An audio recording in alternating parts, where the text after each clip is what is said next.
Hello, हाय, नमस्कार मंडळी. मी प्रियंका माझ्या यूट्यूबच्या शॉर्ट्समध्ये तुमचं खूप स्वागत करते.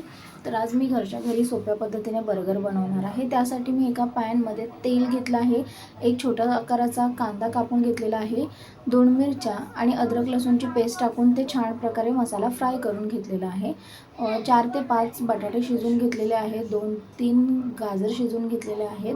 ते छान बारीक असे मी मॅश करून घेतलेले आहेत. त्याच्यामध्ये आपण हा कांदा मिरचीचा मसाला जो तयार केला होता तो घालून घ्यायचा आहे. चवीपुरतं हळद, मीठ, काळं मीठ, घरचा लाल मसाला अशा काही गोष्टी टाकून व्यवस्थित प्रकारे सारण आपल्याला मॅश करून घ्यायचं आहे, एकजीव करून घ्यायचा आहे. बाइंडिंग येण्यासाठी त्याच्यामध्ये थोडासा मैदा घालून घेतलेला आहे मी. तुम्ही कॉर्नफ्लॉवर किंवा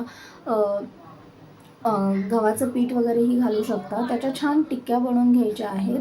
टिक्क्याला कोट करून घेण्यासाठी मी मैदा आणि गव्हाच्या पिठाचं एक बॅटर तयार करून घेतलेलं आहे.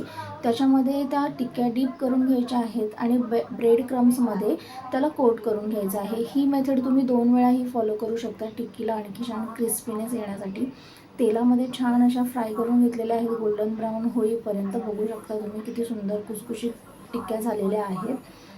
तयार आहे आपल्या आलू टिक्क्या. आता बर्गर आपण असेंबल करण्यासाठी मी बर्गरचे 2 भाग करून घेतले आहे. बटर लावून ते पॅनवर शेकून घेतलेले आहेत.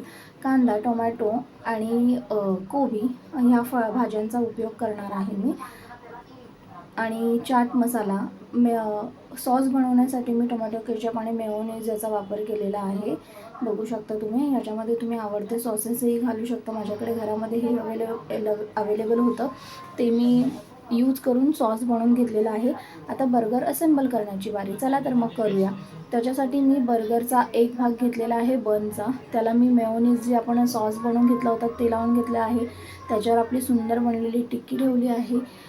कोबी, कांदा, टोमॅटो आणि एक चीज स्लाईस घालून त्याच्यावर मी चाट मसाला टाकून घेतला आहे. तयार आहे बर्गर. वरचाही भाग ठेवून घ्यायचा आहे. थोडंसं अलगद हाताने प्रेस करून घ्यायचं आहे. घरच्या घरी सुंदर असा अतिशय चविष्ट बर्गर तयार आहे. कसा वाटला नक्की कळवा कमेंटद्वारे.